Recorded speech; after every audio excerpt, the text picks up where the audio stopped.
한 목사님께서 사랑을 이렇게 정의하셨습니다. 사랑은 상대방이 가장 받을 자격이 없을 때 그 사람이 가장 필요한 것을 가장 큰 희생을 감수하며 주는 것이다. 좀 길죠? 제가 다시 한번 읽어드리겠습니다.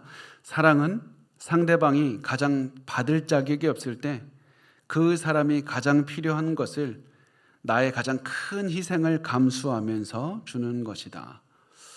어떻게 생각하십니까? 이 목사님께서 사랑을 이렇게 정의하신 이유가 뭐냐면 사랑은 단순히 감정이 아니기 때문에 그렇습니다. 내가 어떠한 희생을 치르더라도 나는 너를 절대 포기하지 않겠다는 헌신이고 결단이기 때문에 그렇습니다. 그래서 우리는 우리 가족을 보고 나를 싫어하는 사람을 보고 또 나를 핍박하고 힘들게 하는 사람을 보고 그 사람의 얼굴을 보면서 이렇게 얘기를 하는 겁니다. 나 당신의 솔직한 얼굴을 봐도 나 도망가지 않겠다고. 당신의 솔직한 모습을 보고 많은 사람들이 도망갔고 피하고 당신 혼자 버려뒀지만 나는 절대 당신을 떠나지 않겠다고 하면서 손을 잡아주는 겁니다. 사랑은 상대방의 최악의 모습을 본 다음 내가 가진 제일 좋은 것, 최선의 것을 주는 겁니다. 사실 이런 얘기 듣고 그거 가능하다고 생각하는 사람 거의 없을 겁니다. 사실 저도 그렇죠. 조금만 나에게 상처를 주고 힘들게 하면 곧바로 뒤도 안 돌아보고 떠나는 게 우리의 모습 아닙니까? 이게 당연한 겁니다. 이게 상식인 겁니다. 사랑의 힘으로, 내가 가진 결단의 힘으로 이게 가능하다고 절대 볼 수 없습니다. 그런데 이게 가능한 유일한 방법이 있습니다. 그게 뭐냐면 우리가 예수님이 사랑을 알고 예수님의 사랑을 우리가 우리 마음에 받을 때만이 가능한 겁니다. 예수님의 사랑하시는 마음을 내 마음으로 받아들이고 내 마음이 예수의 마음이 될 때 진정으로 사랑을 할 수가 있는 겁니다. 나를 핍박하는 사람, 힘들게 하는 사람을 비로소 사랑할 수가 있는 겁니다. 그 사실을 잘 아는 바울은 예수님의 사랑에 대해서 이렇게 말을 합니다. 로마서 5장 7절에서 8절 말씀에 보면 의인을 위하여 죽는 자가 쉽지 않고 선인을 위하여 용감히 죽는 자가 혹 있거니와 우리가 아직 죄인 되었을 때 그리스도께서 우리를 위하여 죽으심으로 하나님께서 우리에 대한 자기의 사랑을 확증하셨느니라. 내가 죄인이라는 얘기가 뭡니까? 사랑받을 가치조차 없는 인간이라는 겁니다. 내가 선한 것도 받을 자격이 없는 그런 상태였을 때 예수님께서는 가장 좋은 것을 주셨습니다. 자신의 전부를 주셨습니다. 자신의 생명을 주셨습니다. 그렇게 해서 우리가 구원을 받았습니다. 그 다음에 우리가 그리스도인이 된다고 우리가 다르게 삽니까? 또 죄 짓는 게 우리의 모습 아닙니까?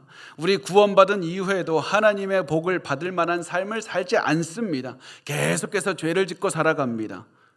그런데 하나님께서는 우리가 이렇게 계속해서 죄를 지어서 사랑을 받을 가치조차 없을 때도 여전히 우리에게 큰 사랑을 끊임없이 주시는 겁니다. 끊임없이 나를 포기하지 않는 겁니다. 내가 너의 최악의 모습을 봤지만 나는 떠나지 않겠다고, 사랑하겠다고 말씀해 주시는 겁니다. 이게 바로 우리가 믿는 복음입니다. 복음은 단순히 내가 예수 믿고 천국 간다 이게 아니라 하나님이 나를 사랑하셔서 내가 가장 복을 받을 가치 없는 인간일 때도 나에게 최고의 것을 주고 계신다. 이런 사랑을 체험하는 것이 복음의 능력입니다.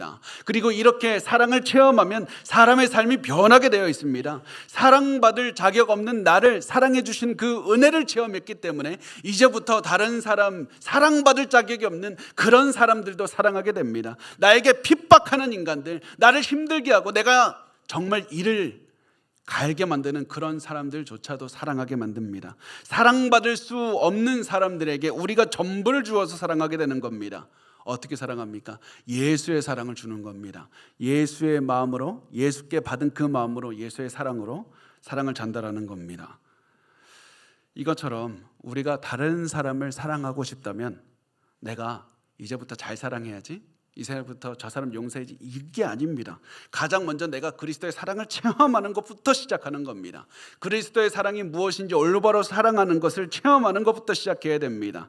사랑받을 수 사랑받을 자격조차 없는 사람들을 사랑하기 위해서는 내가 사랑받을 자격 없었는데 이런 나를 용서해 주시고 사랑해 주셨다는 이 하나님의 엄청난 사랑을 가슴 깊이 체험하는 것부터 시작을 하는 겁니다. 제가 좋아하는 프로그램 중에 하나가 뭐냐면 이 새롭게 하소서라는 그 간증 프로그램이 있습니다. 여러분들도 보시는 분이시죠. 거기에서 김숙경 소장님이라는 분이 나온 그런 그래서 간증을 나누신 편이 있는데, 이분이 그 날에 나오셔서 여러 가지 간증을 하시다가 그 말 중에 하나가 제 가슴 속에 계속해서 맴돌았습니다. 그분은 갑자기 여러 얘기를 하시다가 갑자기 로마서 5장 8절 말씀이 떠올랐다고 합니다. 우리가 아직 죄인 되었을 때 그리스도께서 우리를 위하여 죽으심으로 하나님께서 우리에 대한 자기의 사랑을 확증하셨느니라. 갑자기 이 말씀이 떠오르더니 한 가지가 불현듯 깨닫게 되었다고 합니다. 아, 하나님은 내가 선교를 한다고 더 사랑하시는 게 아니었어.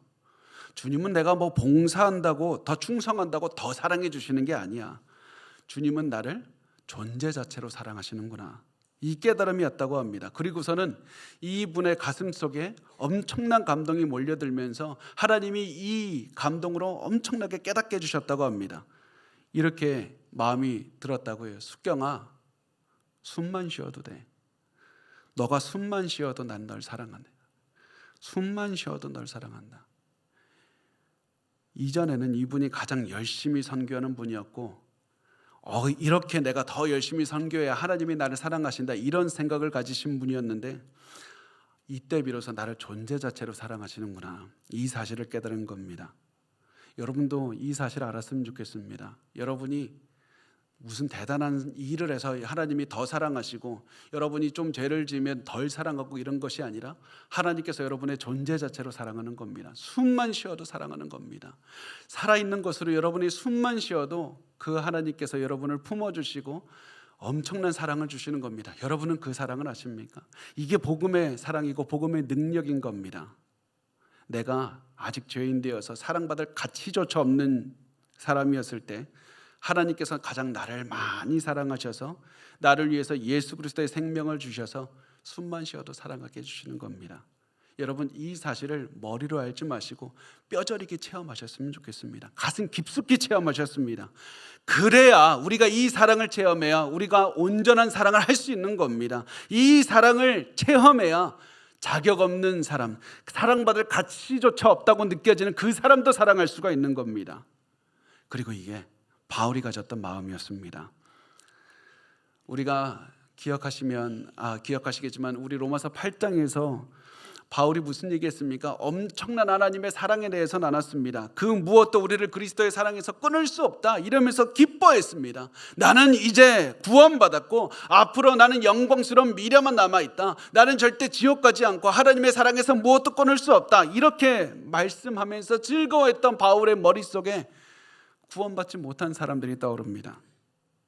그 사람들이 누구냐면 자신이 아무리 복음을 전해도 복음을 거부하는 유대인들이었습니다. 아무리 복음을 전해도 유대인들은 바울을 욕했고 거부했습니다. 단순히 바울의 사역만을 반대한 것이 아니라 자신들이 할 수 있는 최고의 것을 다해서 모든 수단을 동원해서 바울의 사역을 방해했습니다. 바울에 대한 악의적인 소문을 퍼뜨립니다. 사람들을 선동해서 바울이 사역하는 곳마다 쫓아다니면서 바울이 그곳에서 머물지 못하도록 빨리 도망가도록 만들었고 바울에게 매를 때립니다. 바울이 세운 교회를 무너뜨리려고 합니다. 또 바울을 죽이기까지는 먹지도 마시지도 아니하리라, 그렇게 결단한 사람이 40여 명이나 되었다고 말씀을 합니다. 이런 유대인들을 볼 때 바울이 어떤 마음 갖겠습니까? 저런 악랄한 인간들이 있나? 저런 자들을 누가 사랑할 수 있나? 저런 자들은 지옥 가야 마땅하다. 그러면서 내가 어떻게 하면 내가 당신들에게 똑같이 해주나 봐라, 복수하는 마음 갖는 게 당연하지 않습니까? 그런데 바울은 너무나도 유대인들을 볼 때 너무 슬펐고 너무 가슴이 아팠습니다. 너무 가슴이 아팠습니다. 오히려 바울은 유대인들에게 더 다가가고 싶었습니다. 유대인들이 자기에게 가지고 있는 오해도 풀고 싶었습니다. 진솔한 마음을 나누고 싶었습니다. 그래서 바울은 이렇게 말을 합니다. 로마서 9장 1절과 2절 우리 같이 읽겠습니다. 시작. 내가 그리스도 안에서 참말을 하고 거짓말을 아니하노라. 나에게 큰 근심이 있는 것과 마음에 그치지 않는 고통이 있는 것을 내 양심이 성령 안에서 나와 더불어 증언하나니 아멘.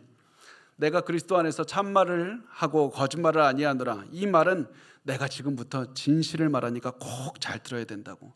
내가 진실을 말한다. 내가 하는 말은 그리스도 안에서 하는 말이다. 그러니까 거짓이 있을 리가 없다. 성령을 통해서 성령의 뜻 안에서 나 말하고 있다. 내 말 신뢰할 수 있으니까 내 진심을 담은 말을 잘 들어달라고. 그래서 이제 내가 전하는 복음을 잘 믿어달라고 이렇게 얘기를 하는 겁니다. 사실 제가 솔직하게 말하면 제가 이 말씀을 보고 도저히 이해가 안 됐습니다. 바울의 마음이 여러분 이해가 됩니까? 아니, 나를 죽이려고 평생을 따라다니는 사람들을 보고 내 말 오해하지 마세요. 내가 진심을 말할 테니까 잘 들어주세요. 이렇게 말하는 게 어떻게 가능합니까? 바울은 무슨 사랑하는 기계입니까? 뭐 있으면 뭐 평생 자기를 죽이려는 사람들 보고 가슴이 아파. 그러면서 뭐 사랑한다고 말하는 게 상식적으로 가능합니까? 여러분 가능한가 보죠. 근데 저를 이렇게 이상한 사람 쳐다보듯이 보시는데 저는 안 됩니다. 그래서 저는 보고 이거 질적으로 다른 인간인가? 이게 나하고는 다른 인간이다. 이게 질적으로 다른 인간이라는 생각이 들면 한 가지 문제가 생기는 게 뭐냐면 저한테 적용이 안 돼요. 인간이 다른데 뭐 어떻게 적용을 하겠습니까? 처음부터 다른 사람인데. 바울도 나와 똑같은 인간일 텐데 원수들을 보고 가슴 아파하고 사랑한다? 이게 어떻게 가능할까? 그래서 제가 이게 어떻게 되는지 뭐 다른 목사님들의 설교도 들어보고 다른 주석들을 막 찾아봤는데 이게 찾을 수가 없는 겁니다. 주석가들이 하는 말은 단순히 바울이 끝까지 유대인들을 사랑했습니다. 그래서 이게 이해가 안 가서 어떻게 할까? 저는 이해가 안 가면 설교도 할 수가 없는데 이해가 가야 되는데 그래서 바울의 마음이 이해가 안 가서 고민하고 있다가 기도하고 있다가 갑자기 불현듯 하나님께서 한 가지 말씀을 떠올리게 하시고 그것을 계속해서 제 마음속에 울려 퍼지게 하셨습니다. 그 말씀이 무엇이냐면 에베소서 4장 32절 말씀이었습니다. 이렇게 말씀합니다. 서로 친절하게 하며 불쌍히 여기라. 불쌍히 여기라. 바울이 가지고 있던 마음이 바로 불쌍한 마음이다. 이것을 깨달았습니다. 바울은 불쌍한 마음을 가지고 있었던 겁니다. 여기서 말씀하는 불쌍히 여기는 마음은 헬라어로 유스플랑크노스라는 말인데요. 이 말에서 스플랑크논이라는 말은 내장기관을 뜻합니다. 내장기관. 우리는 감정이 마음 가슴에서 나온다고 생각을 하잖아요. 이 유대인들은 고대에 이 내장기관에서부터 이렇게 창자에서부터 이렇게 감정이 나온다고 생각을 한 겁니다. 그래서 유스플랑크노스라는 말은 다른 사람을 보고 내장으로부터 흘러나오는 안타까운 아픈 마음을 갖는 겁니다. 불쌍히 여기다는 말은 동정심을 갖는다는 말이 아니라 잘못된 인생을 사는 사람을 보고 이 뱃속 깊은 곳에서 흘러나오는 안타까운 마음을 갖는 겁니다. 이 안타까운 마음이 너무 극심해서 내 몸까지도 부들부들 떨리면서 아픈 겁니다. 배가 너무 아픈 겁니다. 이게 불쌍히 여기는 겁니다. 상대방의 죄를 내 죄처럼 여기기 때문에 안타까운 것이고 상대방이 질병이 들었을 때 그게 내 질병처럼 여기니까 안타깝고 가슴이 아프고 몸이 아픈 겁니다. 바울에게 이 불쌍히 여기는 마음이 있었기 때문에 바울은 자기를 박해하는 유대인들을 품을 수가 있었던 겁니다. 잘못 살아가는 유대인들을 볼 때 그들이 불쌍했고 그랬기 때문에 그들을 사랑할 수가 있었던 겁니다. 그들의 아픔이 나의 아픔이었기 때문에 그들의 동질감을 느끼고 그들에 대해서 진정으로 사랑하는 마음을 가질 수가 있었던 겁니다. 그렇다면 바울은 어떻게 사랑하는 사람, 이 자기를 박해하는 사람들을 향해서 불쌍히 여기는 마음을 가질 수 있을까? 그거는 예수 그리스도의 마음이 그랬기 때문에 그렇습니다. 예수님께서는 누가복음 7장 13절 말씀을 보면 이렇게 말씀을 합니다. 주께서 과부를 보시고 불쌍히 여기사 울지 말라 하시고, 여기서 불쌍히 여긴다는 말은 이 헬라어가 바울이 불쌍하다고 쓴 말과 아주 비슷한 단어입니다. 이 예수님은 아들을 잃은 과부를 보고 불쌍히 여기셨다고 합니다. 단순히 나 아들을 잃었네, 그냥 슬프다, 너 힘들겠다, 이렇게 말씀하신 것이 아니라 과부를 보시고 내 속이 예수님의 그 내장기관이 아플 만큼 큰 고통을 체험하신다는 겁니다. 너무 아파서 부들부들 떨릴 만큼 힘들었다는 겁니다.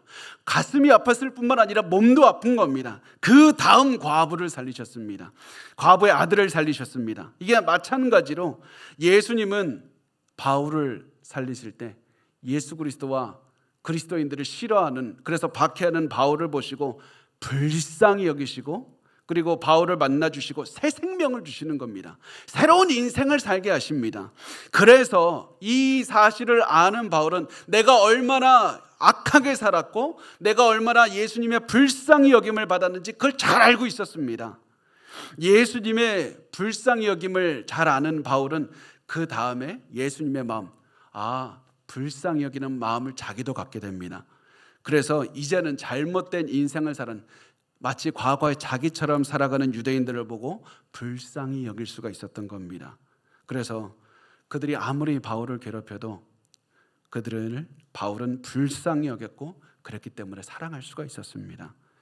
그래서 바울은 이렇게 말씀하지 않습니까? 자신에게 큰 근심이 있다, 마음에 지치지 않는 고통이 있다, 이렇게 말을 하는 겁니다. 바울의 불쌍히 여기는 마음 때문에 바울은 마음과 몸에 같은 고통을 느꼈습니다. 그들을 보고 단순히 안 됐다, 참 안 됐다 이렇게 동정심을 갖는 게 아니라 자신의 몸까지도 아팠습니다. 이것이 바울의 마음이었고 이것이 우리도 가져야 되는 마음입니다. 우리도 불쌍히 여기는 마음을 가져야만 됩니다. 여러분의 삶을 돌아보시길 바랍니다. 여러분 불쌍히 여기는 마음을 가지고 있습니까? 여러분의 주변에 가족이 불신자일 수도 있고 여러분의 남편과 아내가 여러분을 학대하고 때로는 박해할 수도 있습니다. 때로는 너무 힘들게 하는 사람들이 주변에 있을 수도 있습니다. 교회 안에 있을 수도 있습니다. 여러분 그 사람들을 보고 불쌍히 여깁니까? 남편과 아내도 불쌍히 여기고 있습니까? 특히 가정 가운데 이 사실을 적용해 보시기 바랍니다. 이 마음, 불쌍히 여기는 마음이 모든 성도가 갖는 것이 중요하고 특히 우리 교회에도 중요합니다. 많은 성도들은 다른 성도들이 이 교회에 있는 모습, 주일에 교회에 있는 모습만 보니까 어떻게 생각을 하냐면 남들 다 잘 살아, 다 화목하게 살아, 다 행복해 라고 생각을 하지만 사실 성도들 중에서는 가정 가운데 엄청난 다툼으로 힘들어하는 분들이 많이 있습니다. 부모와 자식 간에 엄청나게 싸우고, 그리고 부모가 오히려 박해를 하기도 하고 자식이 박해를 하기도 하고 남편과 아내가 계속해서 싸우면서 힘들어하는 그런 가정도 있습니다.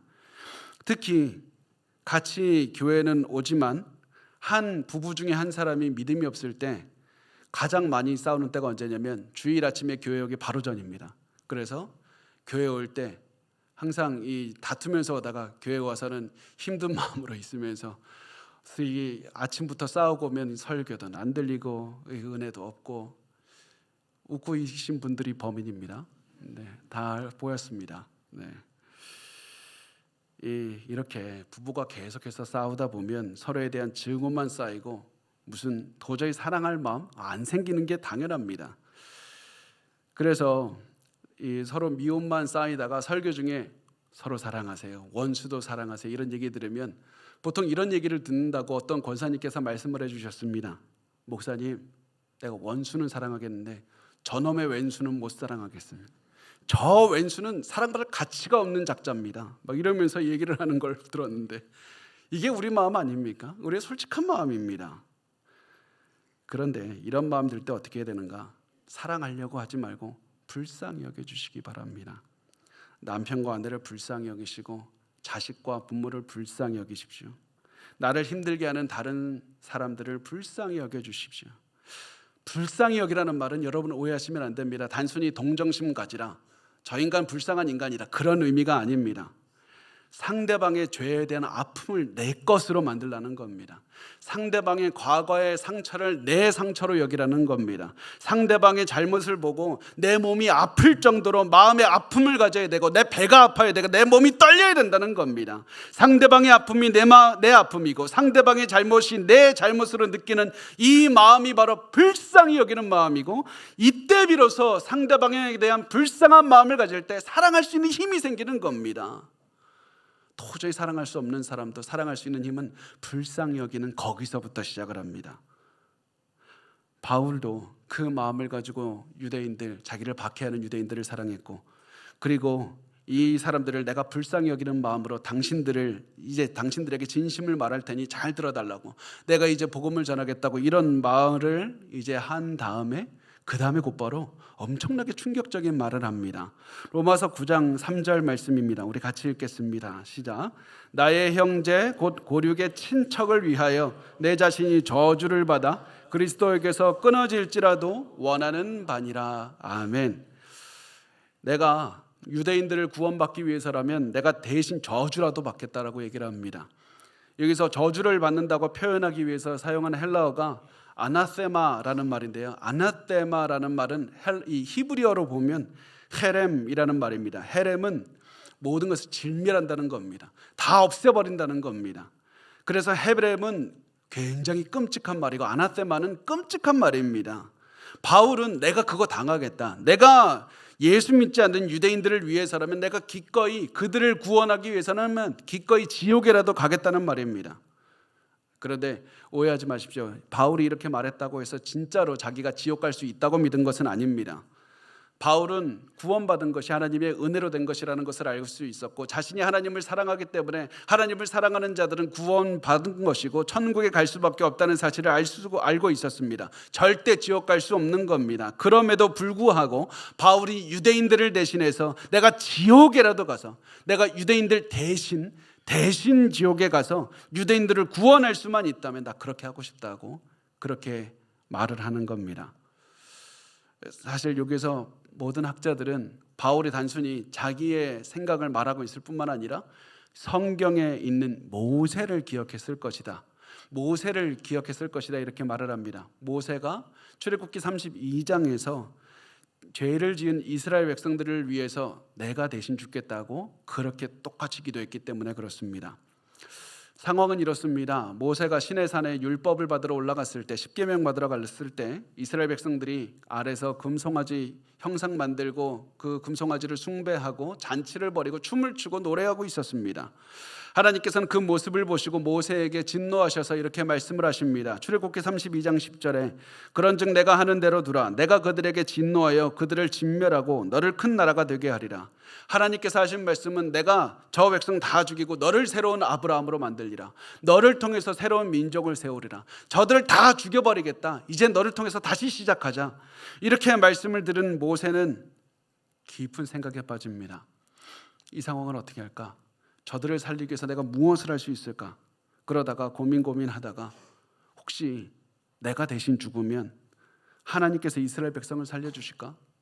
나는 금송아지를 숭배한 죄가 없는데, 난 무죄한 사람인데 내가 그 무죄한 내가 대신 죽으면 저 민족들을 살려주지 않으실까? 그런 마음으로 모세는 굉장히 답답한 마음으로 울면서 하나님께 간청하고 매달리고 있습니다. 출애굽기 32장 32절에 그러나 이제 그들의 죄를 사하시옵소서. 그렇지 아니하시오면 원하건대 주께서 기록하신 책에서 내 이름을 지워버려 주옵소서. 하나님, 저 백성을, 하나님께서는 저들을 다 죽이고 나를 큰 민족 삼게 해주신다고 했습니다. 하나님, 그렇게 하지 마시고 저들을 살려주시고 나를 대신 죽여주십시오. 나를 대신 단순히 죽이라는 것이 아니라 나를 대신 지옥으로 보내달라는 겁니다. 이게 이 모세의 기도였고, 그렇지만 모세의 기도는 응답이 되지 않습니다. 하나님께서 들어주지 않았습니다. 왜냐하면 모세도 한 명의 죄인이었기 때문에 그렇습니다. 예수가 아닌 모든 사람은 다 죄인이기 때문에 다른 사람들을 대신해서 죽을 수가 없는 겁니다. 그렇지만 하나님은 모세의 마음만은 받아주셨습니다. 다른 사람들을 살릴 수만 있다면 내가 저들을 대신해서 지옥에라도 가겠다는 이 마음은 귀하게 여겨주신 겁니다. 이것이 하나님의 사람들을 이끌었던 모세와 바울의 마음이었고, 그랬기 때문에 하나님께서는 이 두 사람을 통해서 많은 사람들을 하나님께로 이끌 수가 있었던 겁니다. 그래서 중요한 것은 우리에게는 이 마음이 있는가? 모세와 바울의 마음이 우리에겐 있는가? 이것입니다. 여러분, 우리는 많은 능력이 필요한 것이 아니라 모세와 바울의 마음이 있어야만 됩니다. 예수를 모르는 사람들을 불쌍히 여기는 마음으로 사랑해야만 됩니다. 이것이 구원받은 모든 성도가 당연히 가져야 되는 마음입니다. 내가 죽음을 통해서라도 다른 이를 살려내리라. 이것이 모든 성도가 가져야 되는 마음입니다. 이런 마음이 우리의 삶에서 어떻게 드러날 수 있는지를 잘 보여주는 이야기가 하나가 있습니다. 그 찰스 스펄전 목사님이 오늘 본문을 가지고 설교하시는 중에 이런 한 이야기를 해주셨습니다. 건강이 매우 좋지 않은 한 소녀가 있었다고 합니다. 그 소녀가 내가 조금 있으면 죽을 것 같다, 그런 생각에 자기 교회 목사님을 찾아가서 자신의 이제 앞으로 있을 장례식에 대해서 말을 하기 시작합니다. 그러면서 소녀가 목사님에게 말을 하는 중요한 주제는 자기가 아무리 교회에 가자고 해도 단 한 번도 들은 적이 없는 자기의 불신자 아버지에 대한 이야기를 하는 겁니다. 아이는 목사님에게 물었습니다. 목사님, 제 장례식 때 설교해 주실 거죠? 제 아버지가 저의 장례식에는 반드시 올 겁니다. 제 무덤에서 목사님이 설교 들을 겁니다. 목사님, 복음을 꼭 말씀해 주셔야 돼요. 제발 복음을 분명하게 설명해 주세요. 제가 아버지를 위해서 오랫동안 기도했거든요. 저는 하나님께서 우리 아버지를 구원하실 줄 믿어요. 그렇게 하고 아이는 얼마 지나지 않아서 죽었습니다. 그리고 소녀의 장례식에 있던 날 그 소녀의 아버지는 장례식에 왔고 결국 아버지가 회심해서 그리스도인이 되었다고 합니다. 이 소녀는 아버지를 대신해서 죽을 수는 없었습니다. 그렇지만 자신의 죽음을 통해서 아버지를 구원에 이르는 수단으로 삼았던 겁니다. 내 죽음을 통해서 사랑하는 사람이 회심할 수 있다면 내가 기꺼이 죽겠다는 이 마음이 바로 바울과 모세의 마음인 겁니다. 여러분에게는 이런 마음이 있습니까? 내가 사랑하는 저 불쌍한 사람, 나를 박대하고 나를 힘들게 하지만 저 사람을 구원하기 위해서라면, 복음을 전하기 위해서라면 내가 목숨이라도 바치리라, 이런 마음이 여러분에게 있습니까? 제가 이 말씀을 생각하다가 아주 오래전에 있던 이 찬양이 떠올랐어요. 그래서 제가 찬양 부르는 거 혼자 부르면 여러분 싫어하시니까 우리 같이 불렀으면 좋겠는데요, 찬양 가사를 띄울 겁니다. 우리 아시는 분은 같이 찬양했으면 좋겠습니다. 죄악된 세상을 방황하다가 천국과 지옥도 나는 몰랐네. 고집대로 영죽을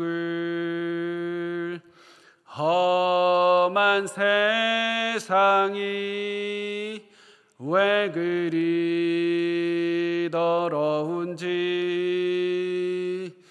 이제야 내 불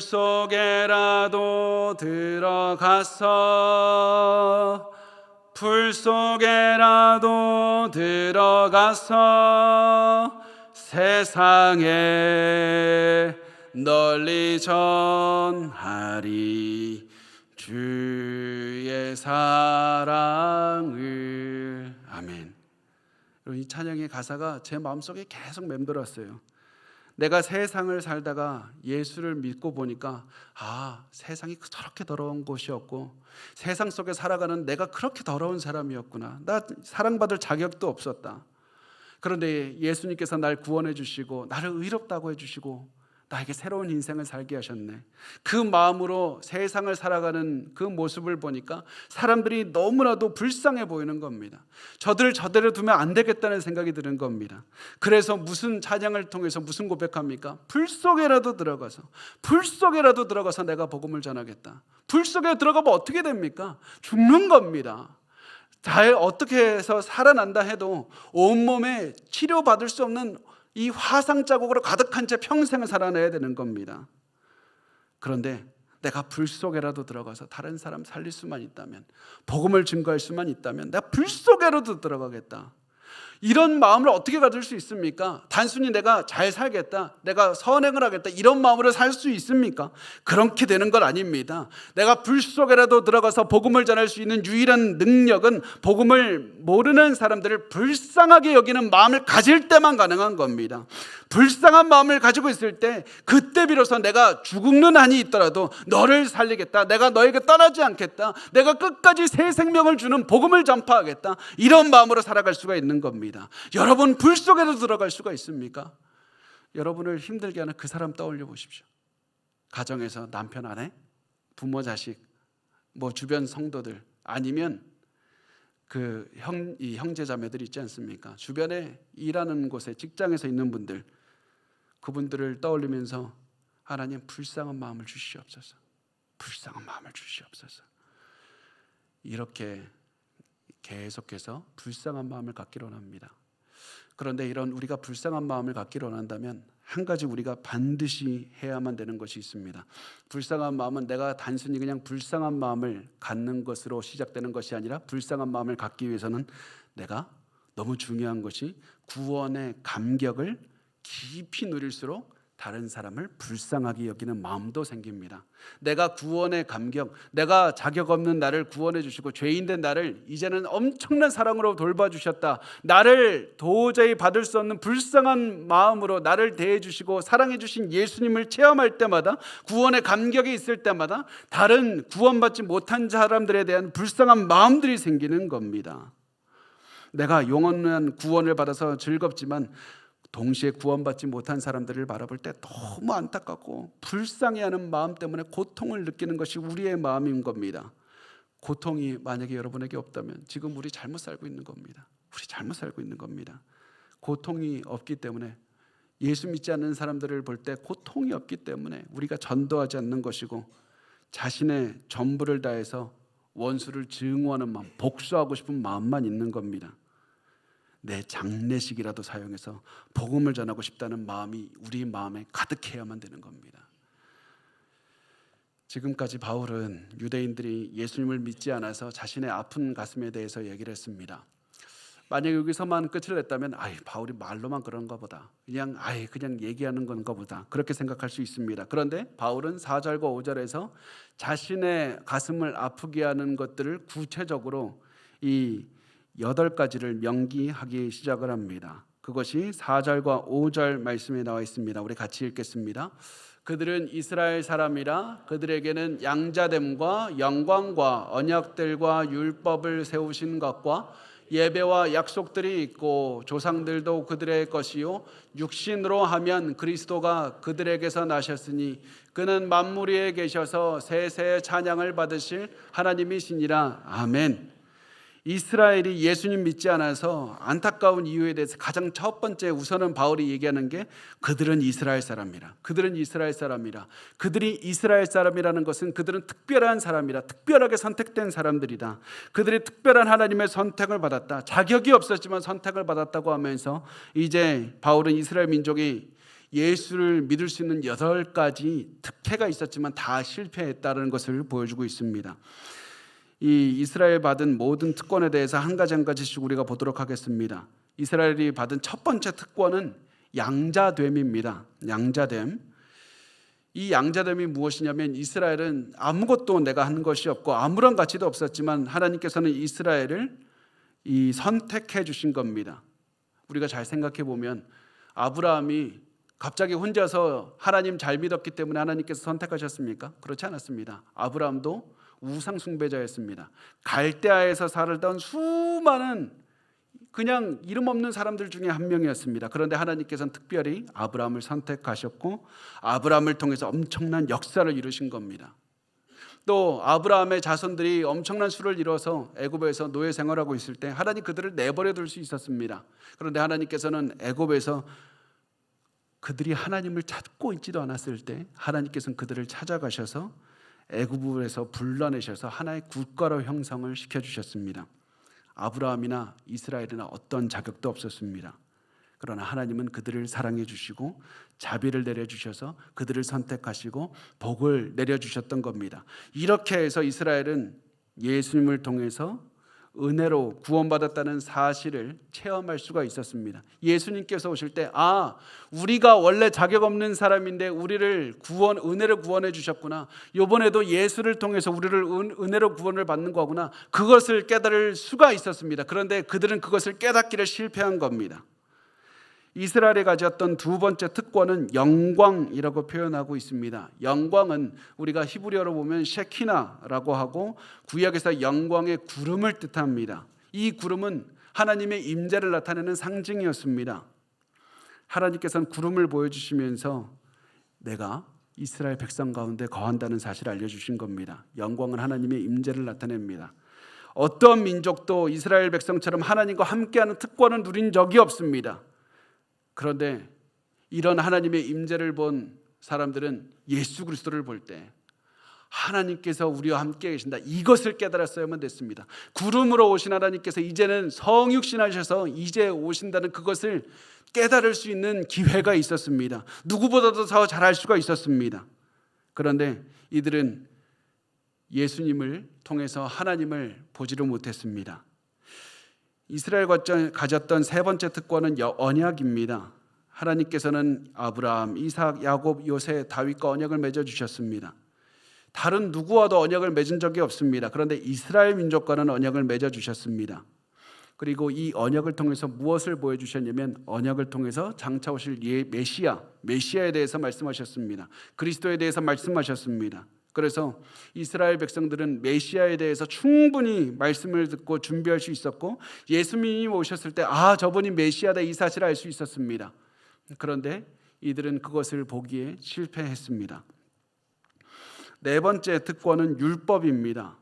우리가 계속 로마서에서 나눴죠. 율법, 이스라엘 백성들에게 율법을 주셨는데 율법을 통해서 하나님의 뜻이 무엇인가, 하나님께서 우리에게 원하시는 것이 무엇인가 알 수 있었습니다.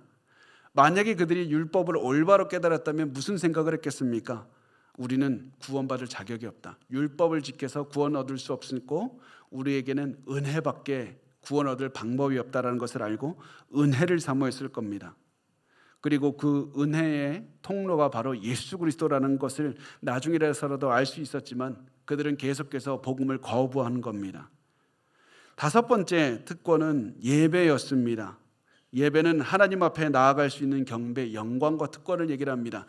구약시대의 예배가 뭡니까? 성막과 성전에서 희생제사 드리고 제사장이 나를 대신해서 제사를 이끄는 것을 얘기를 합니다. 하나님 앞에 나아가기 위해선 희생제물이 필요하고 나를 대신할 제사장이 필요하구나, 이것을 알게 되는 겁니다.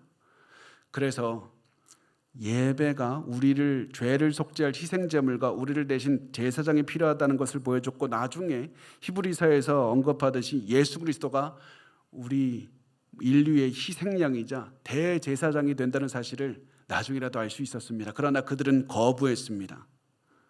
여섯 번째 특권은, 이스라엘이 가졌던 여섯 번째 특권은 약속입니다. 하나님께서 아브라함, 이삭, 야곱, 모세, 다윗과 같은 사람들에게 약속을 주셨는데요, 이 약속을 통해서 메시아가 오실 것과 메시아를 통해서 성취될 많은 것들, 구속의 약속을 주셨습니다.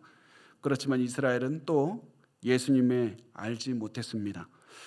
일곱 번째 특권, 조상들이라고 말씀을 하는데 여기서 말하는 조상들은 아브라함, 이삭, 야곱을 뜻하고 또 그 외에도 많은 뛰어난 조상들을 얘기를 하고 있습니다. 다윗과 모세와 같은 그런 조상들도 포함됩니다. 여러분, 한 민족이 이렇게 뛰어난 조상들을 갖게 된다는 거, 그거 위대한 일 아닙니까? 경건한 조상, 믿음의 롤모델이 되는 조상들을 가지고 있는 것은 위대한 일입니다.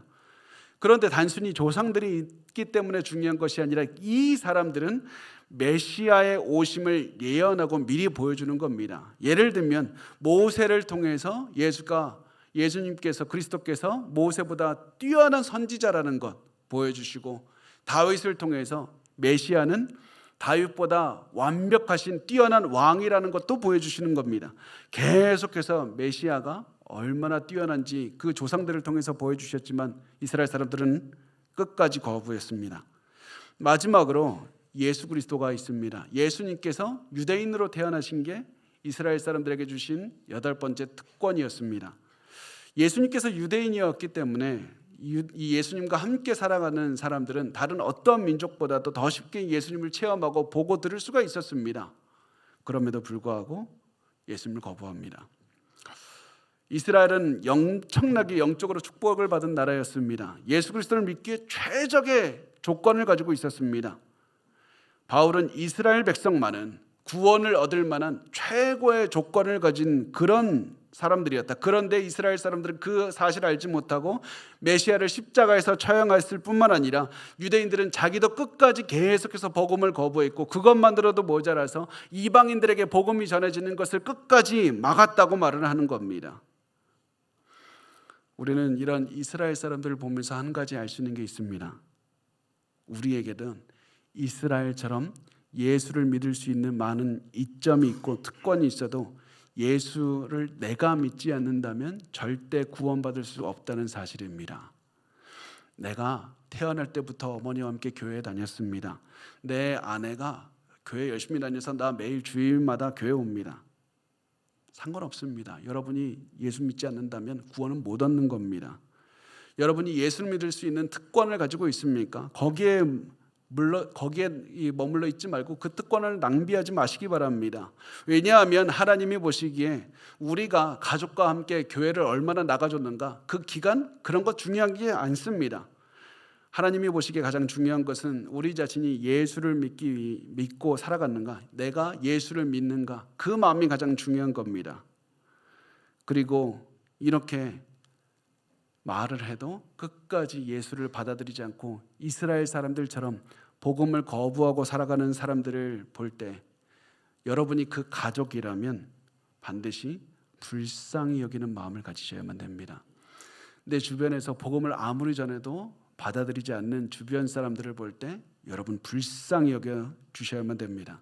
그 말은 절대 여러분 손을 놓아서는 안 된다는 말이고 절대 포기해서도 안 된다는 말입니다.